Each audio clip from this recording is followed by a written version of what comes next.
Bonjour, aujourd'hui je vais vous parler d'un sujet qui est très grave, un sujet qui me tient à cœur parce que ça fait des mois et des mois que je n'arrive plus à chasser cette idée de ma tête. Et ne pas faire cette vidéo ou ne pas dire les choses que je pense, j'ai l'impression en fait d'être lâche, de ne pas avoir le courage de dire les choses qu'il faut dire. Et donc voilà, après plusieurs réflexions, j'ai décidé de le dire, j'ai décidé de le faire et de le mettre à disposition du grand public. Alors le sujet que je vais vous parler aujourd'hui est en étroite liaison avec toutes les découvertes que j'ai faites quand j'ai eu mon cancer du sein et quand j'ai eu mon burn-out et quand j'ai eu ma maladie auto-immune. Donc mes recherches m'ont conduit à être spécialiste du stress et du burn-out, mais rien ne me prédestinait finalement à ce métier parce que j'avais fait des études de pharmacie pour aider les gens, pour soigner les gens, et rien, vraiment rien n'aurait pu présager de ce que je suis devenue aujourd'hui. Donc aujourd'hui, si je décide de prendre la parole sur un sujet aussi grave, c'est parce que je pense qu'il est de mon devoir de le dire. J'ai perdu une amie très chère, une amie avec qui j'ai partagé une longue période de vie, une amie avec qui j'étais à l'école, une amie que j'aimais beaucoup, une amie qui représentait beaucoup de choses pour moi. Je vais vous raconter l'histoire tout à l'heure. Restez connectés. Et donc, ce qui me pousse à faire cette vidéo, bien sûr, c'est cette amie-là que j'ai perdue, qui m'est chère. Mais ce qui me pousse encore plus à faire cette vidéo, c'est l'attitude des médecins par rapport à cette maladie. Je m'explique. Il y a quelque temps, je suis allée faire une conférence dans un pays qui n'est pas la France. Et juste avant de commencer de faire ma conférence, il y a un médecin qui est venu me voir. Il m'a parlé, il est venu, il m'a abordé, il m'a dit à quel point il était fier de moi, à quel point il était impressionné par les recherches que j'ai faites sur le stress et le burn-out. Et il me remerciait d'avoir mis ces informations disponibles au grand public. Et que lui-même, en tant que médecin, il avait appris beaucoup de choses. Et là-dessus, il me dit, quand vous allez finir de faire votre exposé, j'aimerais bien que vous m'accordiez quelques minutes pour qu'on puisse discuter d'un éventuel partenariat, parce que moi j'ai un cabinet médical et j'ai beaucoup de gens qui viennent me voir et qui ont un problème de stress effectivement. Et puis je lui dis ok, bien sûr, parce que je suis ouverte à toute collaboration possible dans ce domaine. Donc après mon exposé, à ma grande surprise, le médecin en question n'est plus venu me contacter pour pouvoir discuter de la prochaine collaboration comme il me l'avait demandé. Mais j'apprends quelque temps après, donc pendant même cette rencontre, que en fait le médecin était choqué par les propos que j'ai tenus par rapport au cancer. Il a qualifié ça de choquant, d'irresponsable de ma part. Il a traité ça de plusieurs noms que j'entends souvent de la part des professionnels de la santé. Et donc, quand il a dit ça, moi, ça m'a ramené tout de suite à ce que j'ai pu vivre quand j'ai eu le cancer du sein. Et quand je suis rentrée dans ce chemin, ce qu'on appelle le protocole de soins pour le cancer, en fait, ça m'a rappelé cette période-là. Donc, le médecin, il était outré. Pourquoi ? Pourquoi ? Parce que les gens qui ont suivi ma conférence sur le stress et le burn-out, je parle de cancer que je n'ai pas soigné par les voies classiques. Je parle de ce cancer que j'ai abordé d'une autre façon. Pourquoi ? Parce que j'avais compris que le cancer était lié au stress. Donc là, je donne quelques explications, je donne quelques pistes pour aider les gens à comprendre qu'il est temps qu'ils prennent, qu'ils prennent le contrôle de leur santé. Mon propos était quoi ? Était celui-là, ce qui a le plus choqué le médecin. J'ai dit, le cancer n'est pas une maladie. Le cancer est un symptôme qui nous indique que notre corps n'en peut plus. Que notre corps, il a été malmené pendant des années et des années et des années, et que les cellules n'arrivent plus à se nourrir, n'arrivent plus à fonctionner, qu'il y a des parties du corps qui n'arrivent plus à avoir les nutriments, qui n'arrivent plus à évacuer, qui ne fonctionnent plus tout simplement. C'est ça le cancer. Et c'est ça que j'explique. C'est quoi? Pourquoi je dis ça? Quand on entend ça, je pense que les gens peuvent comprendre que le cancer, c'est pas quelque chose qui tombe du ciel. Que le cancer, c'est pas quelque chose qu'on attrape dans l'eau. C'est pas quelque chose qui est contagieux. Non, le cancer, c'est quelque chose qu'on a fabriqué tout seul. Pendant des années et des années, nous avons eu des comportements qui ont conduit au dérèglement physiologique du corps, qui ont conduit au dérèglement métabolique du corps. Quand on m'a dit que j'avais le cancer, la première chose que je me suis dite, heureusement que je commençais à faire des recherches sur le sujet, je me suis dit, mais mon corps, il est en train de me parler là. Il est en train de me dire que ça fait longtemps que je ne vis plus. Et effectivement, ça faisait plus de 30 ans que ma vie n'avait pas de sens. Plus de 30 ans que ma vie n'avait pas de sens. Plus de 30 ans que je me levais tous les matins en me disant, mais qu'est-ce que je fous ici sur Terre? Plus de 30 ans que j'avais fait tout ce que les uns et les autres attendaient de moi et que j'avais gagné beaucoup d'argent, mais que cet argent-là ne m'avait pas rendue heureuse. Pendant 30 ans, j'ai fumé, j'ai bu, parce que je m'emmerdais.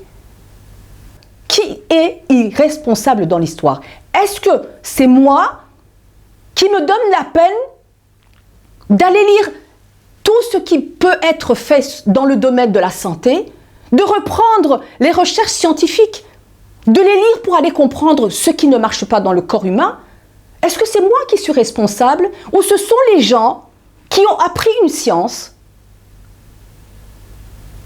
et qui l'appliquent sans se poser des questions malgré tous les changements environnementaux que nous sommes en train de vivre aujourd'hui? Le siècle dans lequel nous vivons, le 21e siècle, c'est un siècle, mais je pense qu'on n'avait pas prévu ça dans l'histoire de l'humanité. Il y a tellement de changements, il y a tellement de choses qui vont vite, il y a Internet, il y a la télévision, il y a plein de choses qui nous sollicitent dans tous les sens que notre corps ne peut plus suivre. Il ne peut plus suivre parce que nous avons peur tout le temps. Nous avons peur, nous manquons de confiance, nous n'avons pas de mode d'emploi pour aller dans cette vie-là. Donc, nous avons désorganisé notre corps tout le temps, tout le temps, tout le temps. Les maladies chroniques, les maladies du 21e siècle, toutes ces maladies chroniques sont les résultats des changements que nous vivons tous les jours. Et donc, les maladies chroniques ne peuvent pas être traitées par la science que nous avons appris. Par la science que nous avons apprise à l'école, il y a de ça 30 ans, 40 ans, 50 ans. Ce n'est pas possible parce que les choses ont changé. Donc ce que j'ai envie de dire aux médecins, aux pharmaciens, je ne suis pas en train de me battre contre vous. Et vraiment, je n'en ai aucune envie de me battre contre le système médical. C'est pas ça que je suis en train de dire. Je ne suis pas en train de me battre contre le système pharmaceutique. C'est pas ça que je suis en train de dire. Je suis juste en train de dire que nous avons été formés pour soigner les gens. Nous avons été formés pour aider les gens à être en bonne santé, à être dignes, à être au contrôle de leur santé. Mais aujourd'hui, les médecins, les pharmaciens, nous n'avons plus le temps. Nous n'avons plus le temps de soigner. Pourquoi? Parce qu'on nous demande de voir les malades en 15 minutes, en 20 minutes. Si on a la chance, en 30 minutes. Qu'est-ce qu'on peut faire en 15 minutes dans une consultation? Nous avons été réduits à prescrire des médicaments et à dispenser des médicaments. Est-ce que c'est ça notre rôle? Non. Moi je dis non, c'est pas notre rôle. Non. C'est pas notre rôle. J'étais pharmacienne, j'avais une officine. J'ai remarqué, mais très très vite, que ce que j'étais en train de faire n'avait aucun sens. Et quand j'ai fait mes recherches sur le stress et le burn-out, que j'ai découvert par exemple que le diabète de type 2 était lié au stress était lié à la production anormale de cortisol dans le sang, comment est-ce que je peux encore donner de l'insuline à quelqu'un pour répondre au problème du diabète? Ça n'a aucun sens. Pourquoi? Parce que le diabète qui est causé par le stress indique qu'il y a une résistance à l'insuline. Donc on ne peut pas donner de l'insuline. Le problème, c'est le sucre. Donc il faut arrêter le sucre. Tous les gens qui sont sur des médicaments comme l'insuline, parce qu'ils ont un diabète, ça ne les empêche pas d'avoir des complications. Et c'est ça le problème, c'est ça qu'on est en train de faire, c'est ça le problème d'aujourd'hui. Tous les gens qui ont des maladies chroniques, ils ont des cachets à ne plus en finir. 1, 2, 3, 4, 5, 6, 7, 8 cachets. Maintenant, on leur donne des petites boîtes, des piluliers, pour pouvoir mettre tous ces médicaments avec classe. Mais ces médicaments, un seul médicament, bouleverse le métabolisme du corps. Un seul. Le paracétamol. Rien que le paracétamol, il peut conduire à des problèmes du foie. Rien qu'un seul médicament. Et les gens ne prennent même plus le temps de lire la notice. Pourtant, elle est là, la notice. Et tous les effets secondaires. Et il y a des malades qui me disent, il y a des patients qui me disent, il y a des clients qui me disent qu'ils avaient prévenu, ils avaient posé des questions à leur médecin en leur disant « Mais docteur, pourquoi vous me prescrivez ce médicament? Je vois beaucoup d'effets secondaires, donc j'ai peur de prendre ce médicament. » Et vous savez ce que les médecins leur répondent? Et c'est ça qui est quand même hallucinant. Ils leur disent « Oh non, non, non, ça va, c'est pas grave, vous savez, on a mis des effets secondaires, mais oh, non. » Est-ce que vous êtes ce genre de médecin? Est-ce que vous êtes ce genre de pharmacien? Donc il y a un problème là, il y a un problème, il faut que... Je pense que collectivement, les gens de la science là, on puisse s'arrêter et puis qu'on puisse dire il y a un problème. On ne peut pas continuer à traiter les gens comme on les traite aujourd'hui. Nous avons besoin des professionnels de la santé qui s'investissent dans la prévention, qui s'investissent dans la prévention des maladies. C'est ça que j'appelle la santé. Si nous éduquons les gens, si nous leur disons que tous les produits alimentaires qui sont fabriqués, on ne sait pas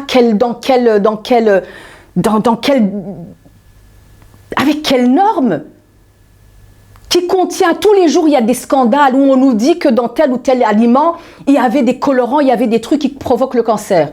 Si on disait aux gens que le stress, que la colère, que le ressentiment, que ne pas être à sa place professionnellement peut causer le cancer, je pense qu'il y aura moins de drames, il y aura moins de morts si on prenait cette responsabilité. Et je pense que c'est notre responsabilité. Donc maintenant, j'en reviens à l'histoire. L'histoire qui m'amène à faire cette vidéo. Ma copine, elle a eu la même vie que moi. On a été à l'école en même temps. On a bourlingué en même temps. On a fait des belles choses et des mauvaises choses ensemble. Elle a eu presque la même vie que moi. Les galères professionnelles, les galères conjugales,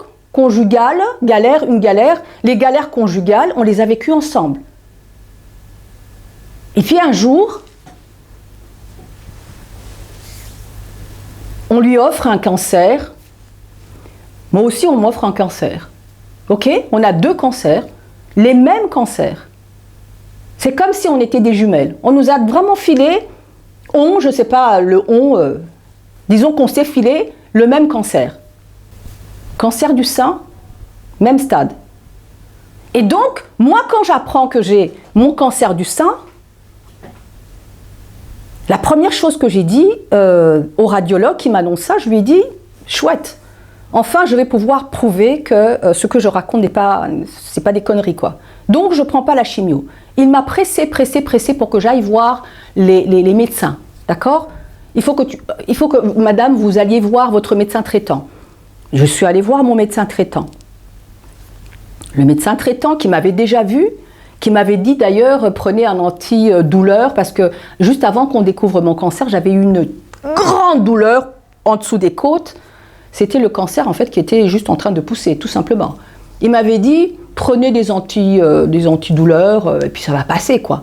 D'ailleurs c'est ce que j'ai pris parce que j'avais très très mal. Et donc je vois le médecin, je lui dis voilà, on vient de me diagnostiquer un cancer.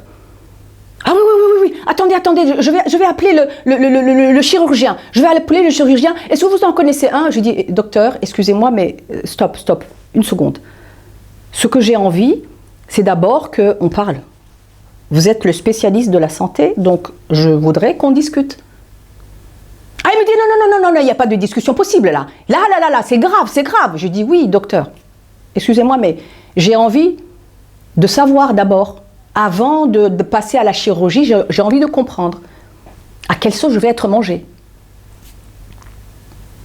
Et là, je lui dis, expliquez-moi le cancer, dites-moi, c'est quoi? Quelle est l'intervention? Qu'est-ce qu'on va faire? Qu'est-ce qu'on va... Alors là, il se fâche, hein. Il se fâche, il me dit, mais vous êtes inconsciente, mais c'est pas possible, mais comment est-ce que vous osez poser des questions? Pourquoi? Allez voir le chirurgien et puis il va vous expliquer. Et comme je suis plutôt une personne têtue, je lui dis, écoutez-moi docteur, je ne vais pas ni faire l'ablation, ni faire la chimiothérapie, ni faire la radiothérapie, ni quoi que ce soit, parce que je veux d'abord soigner, j'avais d'abord comprendre la cause, et puis réparer la cause. Et peut-être, après ça, je vais reconsidérer ma décision. Et là, il s'est vraiment fâché. Hein. Je lui ai même dit, est-ce que vous m'aimez plus que moi je m'aime?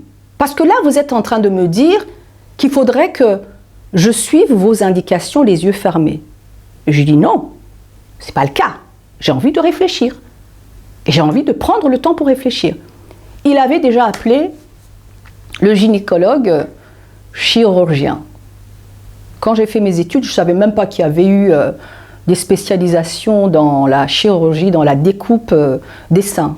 Donc je pensais que le gynécologue, c'était un gynécologue et puis qu'il y avait des chirurgiens. Non, maintenant, il y a des spécialités. C'est gynécologue et chirurgien.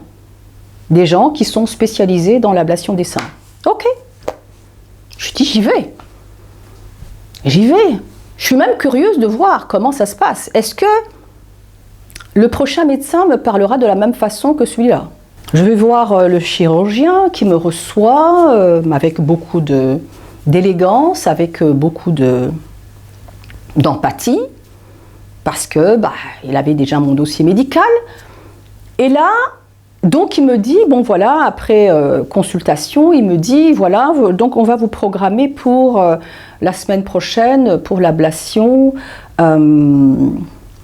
voilà, pour...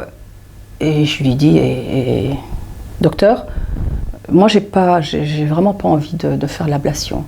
J'ai juste envie d'abord que vous m'expliquiez pourquoi vous voulez couper mon sein, quoi. Expliquez-moi, j'ai envie de comprendre. Alors là, il se fâche, le monsieur, mais il se fâche, il me dit, mais c'est pas possible, mais est-ce que vous vous rendez compte que vous avez un cancer? Je dis oui, j'ai un cancer, oui, je suis venue pour ça. Je lui dis, mais expliquez-moi, avant de couper, avant d'aller voir l'oncologue pour tous les traitements qu'on va me donner, j'ai envie de savoir, de comprendre. Et puis il me dit, mais vous êtes sur une autre planète, ma pauvre. Parce que le cancer, c'est pas ce que vous pensez. Je lui dis, écoutez, docteur, moi ce que je pense, c'est que le cancer a été causé par mon comportement, le stress dans lequel j'ai vécu, et puis je commence à lui expliquer. Et donc, je vais commencer d'abord à nettoyer mon corps, et puis peut-être que je peux revenir vous voir, et puis commencer à discuter. Mais j'aurais aimé que vous m'expliquiez, vous qui êtes... Et là, il se fâche, il n'en revient pas, et il me dit que je suis un peu comme un charlatan. Charlatan. Et là, je lui dis, excusez-moi, mais je suis formée comme vous. Je suis pharmacienne, parasitologue. J'ai fait des études pendant longtemps de médecine. de médical. Donc je pense que je n'ai pas à me sentir inférieure par rapport à votre science. Excusez-moi. Ce corps, c'est le mien. Le corps que vous avez envie de passer au bistouri, c'est le mien. Donc avant que je vous confie mon corps, j'ai quand même envie de comprendre. C'est la moindre des choses. Et donc, je vous passe de tout ce que j'ai vécu. Si vous êtes d'accord en fait qu'on vous coupe le sein, là on veut bien discuter avec vous pendant 1 heure. Même pour vous consoler, on veut bien discuter. Mais quand vous n'êtes pas d'accord qu'on vous coupe votre sein, là il n'y a plus personne. Plus personne ne veut vous écouter. Donc je dis, ok, c'est quoi la prochaine étape? Bon, allez voir peut-être l'oncologue. L'oncologue pourra peut-être vous convaincre de rentrer dans le protocole. Bon, il téléphone à un de ses collègues et puis je prends rendez-vous et je vais le voir. Alors je dois dire merci à cet oncologue parce que lui, il ne m'a pas engueulé. Je lui ai juste parlé de comment je voulais faire les choses et puis il avait un petit sourire au coin des lèvres, histoire de me dire, la pauvre là, mais vous ne savez pas ce qui vous attend. Et puis il m'a dit, vous avez un cancer qui est infiltrant, qui va grandir très très très vite. Et donc vous risquez d'en mourir si vous ne faites rien. Et surtout, faites quelque chose pendant qu'il est temps, pendant que c'est encore petit, parce que ça va grandir, grandir, grandir, grandir, et puis ça va devenir immense. Et lui, je lui dis, docteur, est-ce que vous permettez de me suivre, faire un suivi médical? Un suivi médical pour tous les 3 mois d'abord, et puis tous les 6 mois, et puis il me dit ok, qu'est-ce que vous voulez? Je dis je veux bien faire une échographie, je veux bien faire 1 fois par an un PET scan. Voilà, je lui dis ce que je voudrais. Il me dit oui, tout à fait, on fera le suivi. Donc il me prescrit les examens à faire. Et je sors de là. Et je me dis, mais c'est quand même incroyable. C'est quand même incroyable. 1 femme sur 8 attrape le cancer. 1 femme sur 8. C'est pas 1 crevette sur 8, c'est 1 femme sur 8, des individus. Et nous sommes réduits à des protocoles de soins. Les protocoles de soins, ça veut dire quoi? Ils ont réfléchi sur la pratique de ce qu'ils sont en train de faire et ils ont trouvé une moyenne, ils ont modélisé. Nous sommes réduits à des protocoles, alors que nous ne sommes pas tous les mêmes. Nous n'avons pas les mêmes histoires. Ce qui nous a amenés au cancer, ce n'est pas la même chose. Mais ça, les professionnels de la santé, ils s'en foutent. Et c'est là où se trouve le drame. Donc, je reviens à ma copine, qui a eu le même cancer que moi. Quand je l'appelle, je n'avais plus de ses nouvelles, je l'appelle, je lui dis « Hé, comment ça va ?» Ah, elle me dit « Ça fait longtemps, ça fait un moment que je suis sous chimiothérapie. » Je lui dis « Qu'est-ce que tu as ?»« J'ai un cancer du sein. » Waouh, wow. J'arrive, je prends le train, je vais la voir. Et quand j'arrive, je ne la reconnais pas. Je ne la reconnais pas, elle est défigurée. Elle a des souffrances, mais des souffrances que je ne peux même pas vous décrire.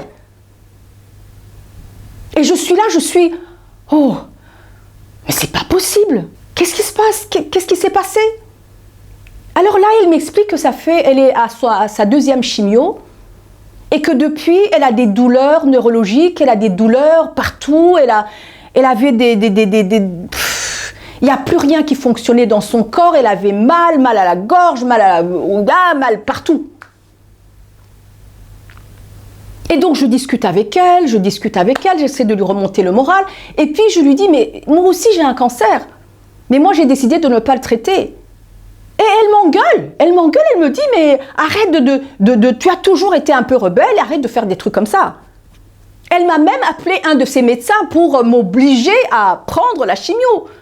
J'ai écouté le docteur, je lui ai dit ce que je fais, je lui ai dit, bah, ça fait des mois et des mois, ça fait presque une année que je vis sans chimio, sans rien, mais moi, ma vie continue, je me sens bien. J'ai pas réussi à la convaincre de faire autrement, de réfléchir et de laver son corps.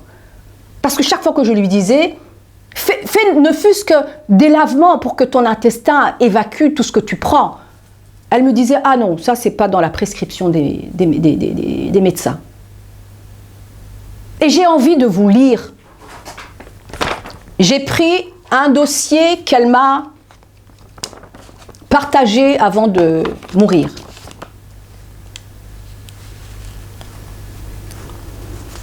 Les effets secondaires des médicaments qu'on prend quand on a le cancer.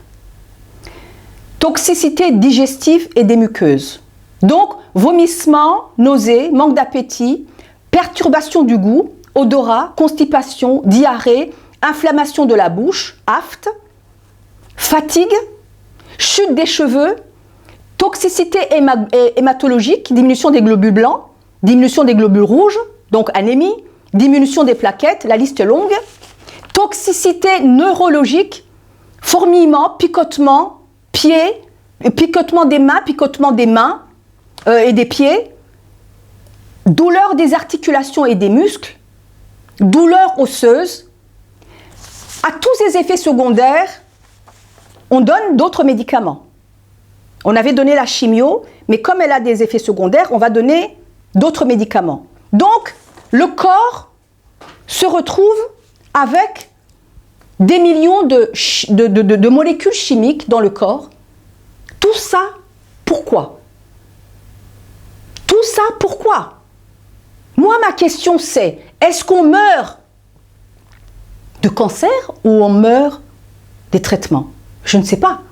Nous avions la même vie, nous avions le même cancer, elle est morte, moi je suis vivante. Non seulement je suis vivante, mais j'ai réussi à soigner des maladies que je ne pensais même pas moi-même curables. La maladie d'Hashimoto, le problème de la thyroïde que j'avais, je prenais du lévothyrox depuis 10 ans, a été guéri au bout de 2 mois de ce traitement que j'ai fait, de ce lavement que j'ai fait du corps, d'avoir arrêté le sucre, d'avoir arrêté les farines, d'avoir arrêté tout ça. Plus de lévothyrox, ça fait maintenant plus de 2 ans et demi maintenant que je prends plus ces médicaments. Lévothyrox, la maladie auto-immune dit que le système immunitaire ne fonctionne plus. Nos propres anticorps nous mangent, nous bouffent de l'intérieur. Et au lieu d'écouter le corps, qu'est-ce qu'on fait? On met des médicaments. Hein? Ça n'a aucun sens. C'est un peu comme un exemple que j'aime bien donner. Vous avez une poubelle remplie de détritus dans votre maison. Vous ne la sortez pas pendant des mois. Les rats commencent à entrer, à circuler. Et vous allez prendre des produits anti-rats pour éliminer tous les rats qu'il y a dans votre maison. C'est ça la médecine que nous sommes en train de faire aujourd'hui. Nous donnons des produits pour tuer les rats, alors qu'il suffit de sortir la poubelle. Je m'étais promis de ne pas parler de ce cancer avant 5 ans. Pourquoi 5 ans? Parce que c'est le temps qu'on donne aux gens qui rentrent dans les protocoles. Au bout de 5 ans, si vous n'êtes pas mort, vous êtes considéré comme quelqu'un qui a eu un bénéfice par rapport à ça. Même si il ne meurt pas. Je rencontre des gens qui sont mais vraiment fatigués. Des gens pour qui la vie s'est arrêtée parce que ils n'ont plus les cellules cancéreuses dans le corps, mais ils n'ont plus de vie non plus. Je rencontre des parents qui ont perdu leur leadership de parents qui ne savent plus quoi raconter à leurs enfants parce qu'eux-mêmes, ils sont diminués par la maladie. Je rencontre des hommes à qui on a coupé tout parce qu'ils avaient le cancer de la prostate et qui n'ont plus d'intimité avec leurs femmes. Je rencontre des femmes qui n'ont plus de seins et qui ont des problèmes d'intimité avec leurs hommes. C'est grave. Et moi, je suis là, je suis vivante. Est-ce qu'il n'y a pas lieu de s'interroger? Donc moi, ce que j'ai envie de dire aux gens, le cancer que vous avez, d'abord, avant de parler de cancer, je pense qu'il est temps de reconsidérer votre vie, d'enlever les colères dans vos vies, de donner un sens à votre vie. Si votre travail ne vous plaît pas, que vous puissiez réfléchir et le changer, d'enlever toutes les rancœurs que vous portez parce que tout ça provoque le cancer. La deuxième chose, l'alimentation. Vous allez me dire, oui, dans le monde où on vit, on n'a pas le choix. Bien sûr qu'on a le choix. Parce que le jour où vous avez un cancer, vous serez obligé de changer les choses, de toute façon. Donc, prévention d'abord. Prenez soin de vous avant d'arriver au cancer. Parce que le cancer, le jour où vous allez y arriver, vous n'allez pas faire comme moi. Je ne vous le conseille même pas parce que c'est quand même du travail. C'est quand même beaucoup de travail sur le stress et sur beaucoup de choses. Je ne vous le conseille même pas. J'en parle même pas. Je ne veux pas en parler. J'ai juste envie de vous dire que vous pouvez changer les choses. Donc, une fois que vous avez le cancer, moi, je pense que le cancer, il n'arrive pas en une seconde. Il s'est construit pendant des mois, des années, des années, des années, des années. Donc, quand vous le découvrez, il ne va pas vous tuer tout de suite. Et réfléchissez. Allez sur Internet, regardez tous les gens qui pensent avoir guéri leur truc et puis voyez ce que vous pouvez faire avant de rentrer dans les protocoles. Et quand vous êtes dans les protocoles, faites quelque chose.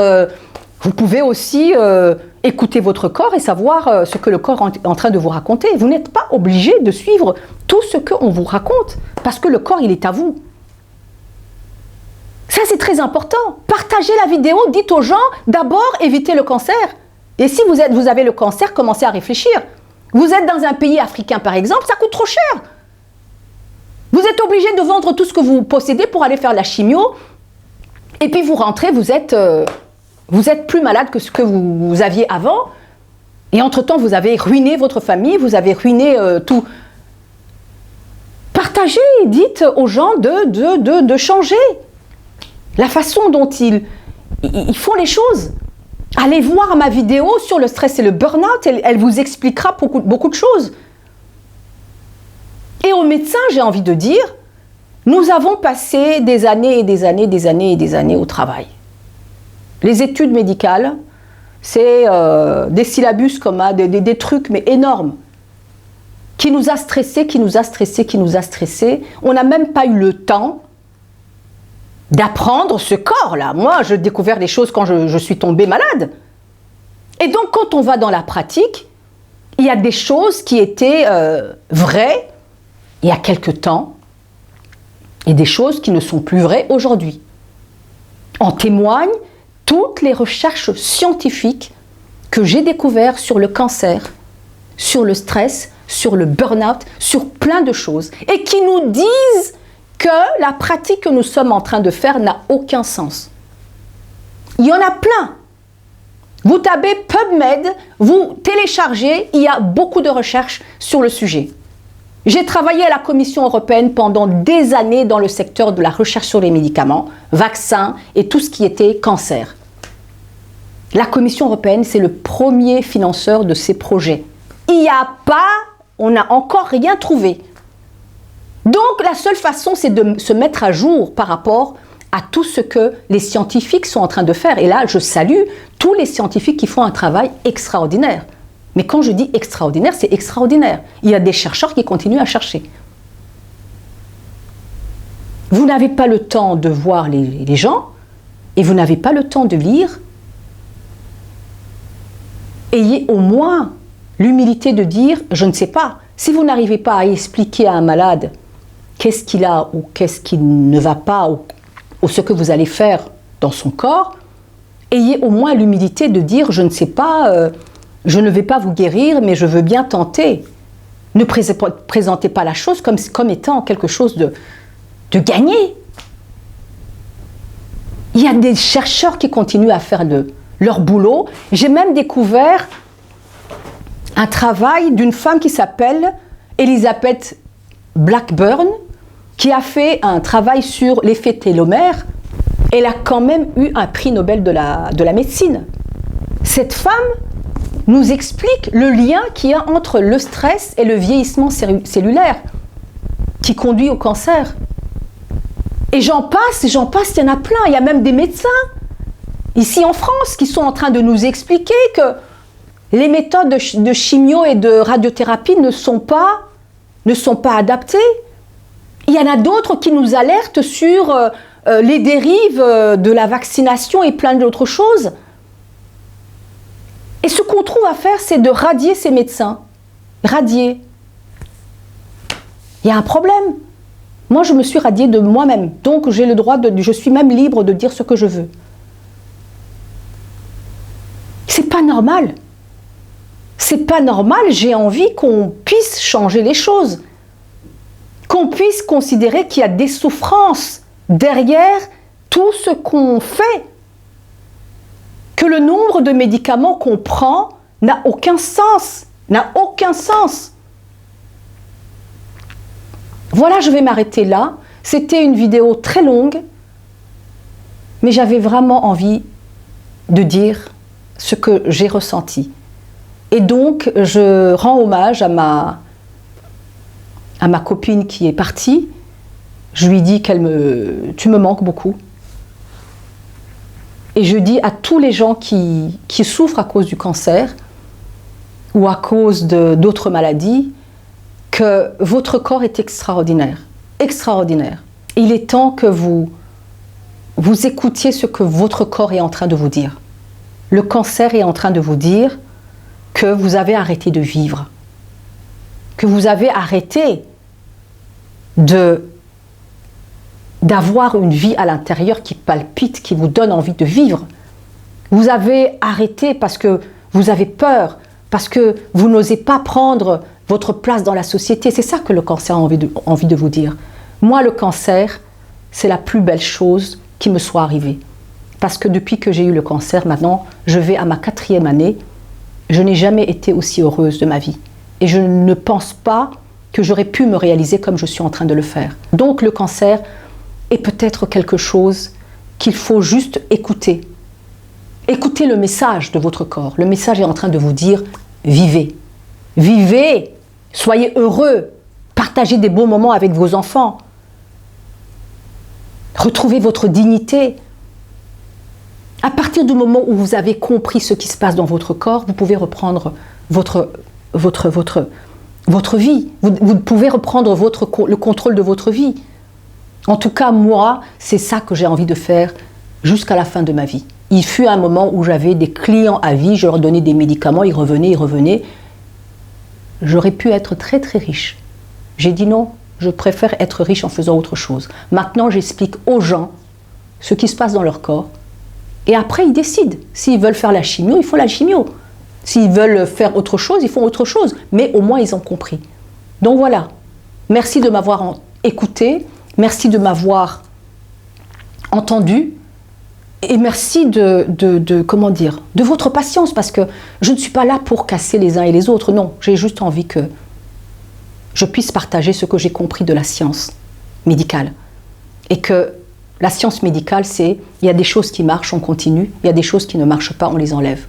Voilà. Si ça vous parle, s'il vous plaît, partagez cette vidéo. Dites à tout le monde, informez tout le monde. Et je compte sur vous. Je prends le temps de le faire. Je vous demande de la partager. Ça me fera vraiment beaucoup plaisir. Merci et à très bientôt.